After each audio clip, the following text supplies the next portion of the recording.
Masama ang pakiramdam nga nito nga ni Ramon dito nga sa mga girero dahil na nga rin ay naisip nga niya na parang galit na galit nga ang pamilya nito nang makilala nga niya ito ngang si Tanggol.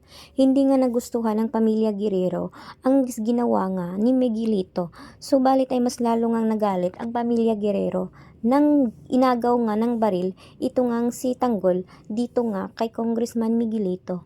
Dahil dito ay nahiya nga ang pamilya Guerrero dahil na rin sa pagpapahiya sa kanilang sariling anak. Kaya naman ay naisipan nga nitong ang politiko na kakaltas na nga lang sila sa grupo nga ng mga Montenegro. Subalit ay naisip rin nila na baka umano magalit ang pamilya Montenegro dahil alam nila kung paano raw magalit itong si Ramon na kaya raw umano silang ubusin nito.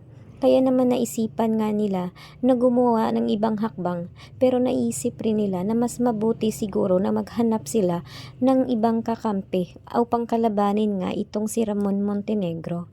Subalit ay alam naman nila sa sarili nila na mahirap ngang kalabanin ang mga taong ito. Kaya naisipan rin ni Miguelito na kausapin ang kanyang magulang na kumalas na sa grupo nitong Montenegro dahil na rin sa galit niya dito kay Tanggol.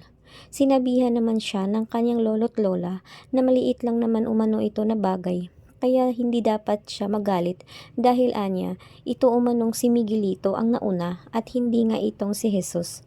Subalit ay hindi pa rin matanggap nga ni Miguelito dahil anya, isa umano siyang congressman at hindi siya dapat pinapahiya ng ganon. Kaya naman ay labis ang kanyang galit dito nga kay Tanggol at naghahanap siya ng ibang paraan kung paano nga niya itutumba itong si Tanggol.